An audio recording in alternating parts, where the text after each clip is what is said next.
Divide பண்ணி 4 வருஷத்துக்கு முன்னாடி போயிருந்தா என்ன பண்ணியிருப்பீங்க? லவ் ப்ரப்போஸ் பண்ணியிருக்க மாட்டேன் சார். வாழ்க்கையில முதல் முறையா சப்பாத்திக்குள்ள வாழைப்பழத்தை வச்சு சாப்பிட்டு நான் முதல் முறையா கேள்விப்பட்டது.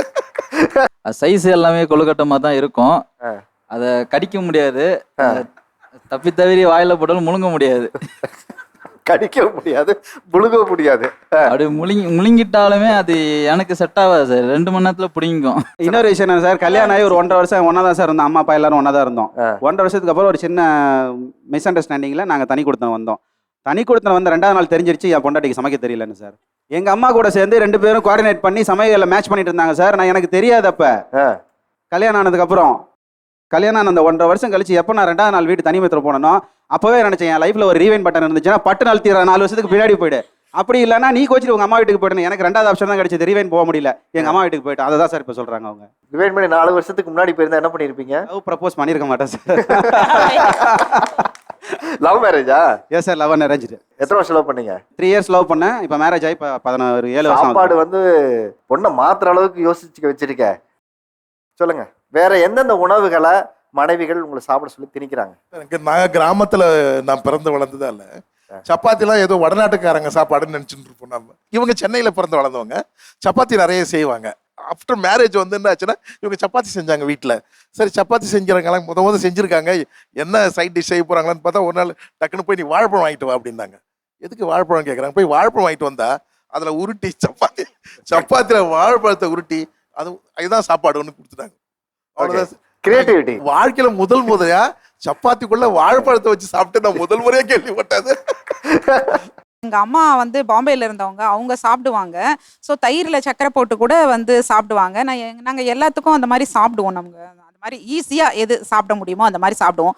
வேற எனக்கு சொல்லுங்க, எந்த உணவு பழக்கத்தை மனைவிகள் உங்ககிட்ட திணிக்கிறாங்க? கொழுக்கட்டை செய்வாங்க சார். அதுக்கு செய்கிறாங்கன்னா நான் இருக்க மாட்டேன் வீட்டில்.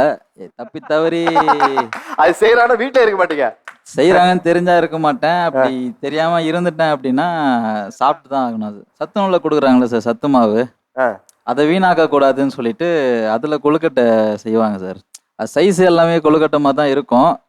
அதை கடிக்க முடியாது, தப்பி தவிரி வாயில போட்டாலும் முழுங்க முடியாது. கடிக்க முடியாது, முழுங்க முடியாது. அப்படி முழுங்கிட்டாலுமே அது எனக்கு செட் ஆகாது சார். 2 மணி நேரத்தில் பிடிங்கும். ஹெல்த்தியாக சாப்பிடணும்ல சார். பாப்பாக்கு எல்லாருமே நல்லா சாப்பிடுவாங்க.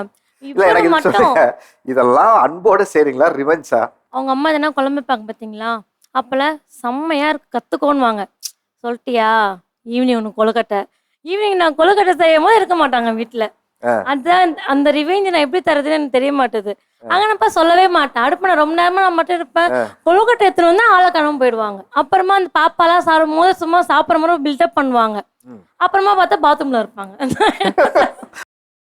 யாருக்கெல்லாம் வீட்டில் உங்களுடைய கோபத்தை ஒரு இடத்துல உணவு மூலயமா காமிச்சிருப்போம்ல இன்டைரக்டா, அது என்ன சொல்லுங்க? சார் ஆஃபீஸ் போனதுக்கப்புறம் நான் கால் பண்ணுவேன், அட்டன் பண்ணல, எனக்கு ஒரு மெசேஜ் பண்ணல அப்படின்னா அந்த அன்னைக்கு நைட்டு சேமியா இல்லைன்னா உப்புமா தாங்க சார். அவருக்கு சேமியா இல்லைன்னா உப்புமா தான். அவருக்கு அது பிடிக்காது. அது ரெண்டுமே கேட்டா பாப்பாக்கு பிடிக்கும், பாப்பா கேட்டா அதனால தான் செஞ்சுட்டேன் அப்படின்றவங்க. ஆஃபீஸ் போகும்போது வந்து கேப் வந்துடும், கீழே அவங்க ஃபர்ஸ்ட் போயிடுவாங்க. யாரா கேப் டிரைவரெல்லாம் வெயிட் பண்ண வைக்கிறது அவருக்கு பிடிக்காது. நான் ஒரு 5 மினிட்ஸ் லேட்டாக போவேன், அப்போ தான் நான் வாஷ்ரூம் போவேன், அந்த மாதிரி பண்ணுவேன். அது மாதிரி திட்டிகிட்டே இருந்திருக்காங்க. ஒரு நாள் வந்து அன்றைக்கி எனக்கு ரொம்ப ஒரு மாதிரி கடுப்பாயிடுச்சு. என்ன எப்போ பார்த்தாலும் ஆஃபீஸ் போகும்போது திட்டுறாங்களே அப்படின்ற மாதிரி இருந்தது.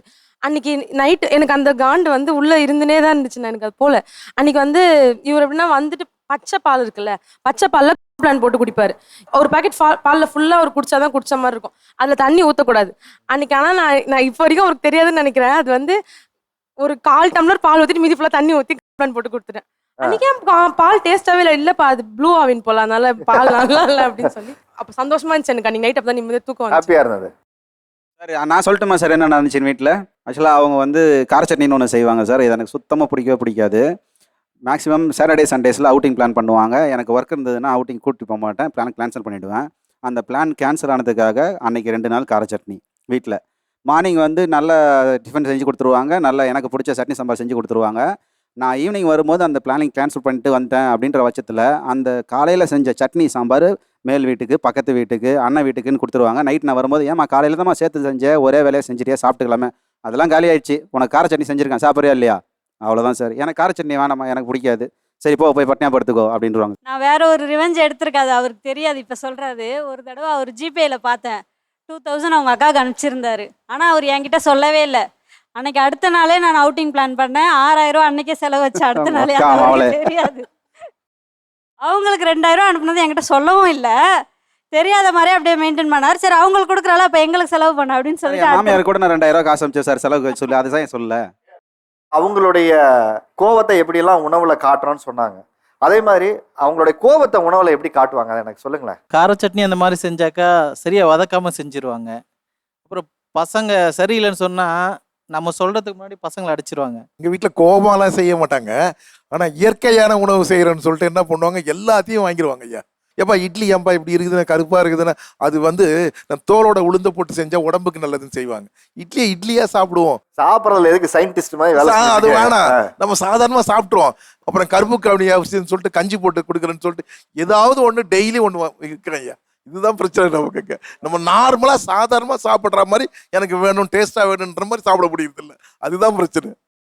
இவங்க எல்லாருமே நிறைய ஹெல்த் கான்சியஸ் வைஃப்ஸ் இங்க நிறைய பேர் இருக்காங்க. இதை சமயம் அதை சமயம்னு சொல்ற விஷயம் இருக்கு இல்லையா? ஒரு இடத்துல ஆரோக்கியம் சார்ந்து உங்களுக்கு இதை பண்ணு அதை சாப்பிடுன்னு சொல்ற விஷயம் இருக்குல்ல, அந்த டார்ச்சரா என்ன இருக்குன்னு நீங்க நினைக்கிறீங்க? எனக்கு 9 மணிக்கு ஆஃபீஸு, 8 மணிக்கு நான் வீட்டில் கிளம்பிட்டு இருப்பேன். ஏர்லி மார்னிங் லேட்டாக தான் எழுந்திரிச்சு மேடம் சமைப்பாங்க. என்ன ஆகுனா நான் கிளம்பி போகிறப்ப என்ன பண்ணுவாங்கன்னா திடீர் நிப்பாட்டி கையில் அந்த நட்ஸ் இருக்குது பார்த்தீங்களா, நட்ஸு அந்த செவ்வாழைப்பழம் எல்லாம் காலைல கொடுப்பாங்க. நான் என்ன சொல்கிறேன்னா நீ கொடுக்கறத ஒரு 7:30 கொடுத்தேன்னா ஓகே ப்ராப்ளம் இல்லை. நான் போகிறேன் கரெக்டாக வண்டி எடுக்கிறப்போ கொண்டு கொடுப்பாங்க. இதை சாப்பிடுங்க அப்படி எனக்கு அப்படியே டென்ஷனாக கத்திட்டு போய் போகிறேன். அன்றைக்கி ஃபுல்லாகவே ஒரு மாதிரி ஒரு 11 o'clock வரைக்கும் அப்படி தான் இருக்கும். அதுக்கப்புறம் தான் நார்மலாகவே ஆவேன். நான் வந்து காலைல எழுந்தோடனே 2வது காஃபிக்கு போவேன். அதை அவாய்ட் பண்ணிவிட்டு என்ன சொல்லுவாங்கன்னா கேரட் ஜூஸ், அதுமாரி வீட்டில் பார்த்தீங்கன்னா ஒரு 10 திரிப்பலா சூரணம் அந்த மாதிரி சூரணங்களை வச்சுட்டு காலையில் சூப் போட்டு இதை குடிங்க, இதை ஏன் குடிக்கிறீங்க அப்படின்வாங்க. நம்மளுக்கு அதுக்காகவே என்ன பண்ண தெரியாது, வாயில் போட்டால் அப்படியே புரட்டிட்டு வரும். என்ன பண்ணுறோம், அதுக்கு கொஞ்சம் ஒரு அஃபெக்ஷனேட் டார்ச்சர் மாதிரி இருக்கும். ஹெல்த் கான்சியஸ்ன்ற பேரில் அவங்க என்ன பண்ணுவாங்கன்னா ஹோட்டல்லேருந்து எதையுமே வாங்கிட்டு வர விட மாட்டாங்க. எதா இருந்தாலும் வீட்டில் இருந்தே சாப்பிடுங்க அப்படின்வாங்க. ஆனால் அதை செஞ்சு தர மாட்டாங்க. ஹோட்டல்லேருந்து வாங்கிட்டு வந்தால் அவங்க எண்ணெயில் போடுறாங்க, இல்லை என்ன மாதிரி மேக் பண்ணுறாங்க. அவங்க டக்குன்னு சொல்லுவாங்க தலையெல்லாம் சொரிஞ்சு போடுவாங்க. அதே சாப்பிட்றீங்களேன்னு அந்த சாப்பிட்ற நேரத்தில் சொல்லுவாங்க. அந்த மாதிரி இந்த பக்கம் யாரா இருக்கா? ஹஸ்பண்ட் சைட்ல இருந்து இதை சாப்பிடாத அதை சாப்பிடாதன்னு சொல்றவங்களுக்கு விஷயம் யாருக்காவது இருக்கா? நான்வெஜ்ல மட்டன் அந்த செவரட்டி இருக்குல்ல சார், அது சாப்பிட்டா பிளட் ஊறும் அப்படின்னு சொல்லி அது சாப்பிடுவாங்க சார். நான் வந்து பிளட் ஊறுறதுக்கே வெஜ்ஜில் என்ன இருக்கு, இந்த கருப்பு திராட்சை உலர் திராட்சை அது ஊற வச்சு சாப்பிட்டா பிளட் ஊறும், நான் அது சாப்பிட்டுக்கிறேன் அப்படின்னு சொல்லுவேன் சார். ஆனால் அது ஒத்துக்க மாட்டார் சார். பொரியல் சாப்பிட சொல்லுவாங்க சார். ரத்த பொரியல் எனக்கு பிடிக்கவே பிடிக்காது, பார்த்தாலே எனக்கு வாமிட் வரும். அதை சாப்பிட சொல்லி ரொம்ப கம்பல் பண்ணுவாங்க. அதுக்கு டெய்லி சண்டை வரும். சாப்பிடல, எனக்கு ஹீமோகுளோபின் கம்மியா இருக்குன்னு சொல்லிட்டு சாப்பிட சொல்லுவாங்க. எனக்கு பிடிக்காது, ஆனா அதுக்கு சண்டை வரும். வேற இது மாதிரி தான் கேட்குறேன், எந்த உணவெல்லாம் சாப்பிட சொல்லி கட்டாயப்படுத்துறாங்க? அவங்க ஊர்ல வந்து எப்படின்னா எல்லாத்துக்குமே மட்டன் தான். அப்படியே ஒரு ஆடு ஒன்றா உரிச்சு அது பாட்டாக பிரித்து அப்படியே சாப்பிடக்கூடாது அவங்க சாப்பிட்ருவாங்க. ஆனால் எனக்கு அப்படி சுத்தமாக பிடிக்கவே பிடிக்காது. எனக்கு அப்பா இருக்கும்போது மிரட்டி சின்ன வயசில் ஊட்டி விட்டுருவாங்க, முழுங்க அப்படின்ட்டு. இப்போ சுத்தமாக பிடிக்கல. அது எனக்கு ஒரு பெரிய சேலஞ்சிங்காக இருக்கும்னு நினைக்கிறேன் அவங்க ஊருக்கு போனால் எனக்கு சாப்பிட்றதுக்கு.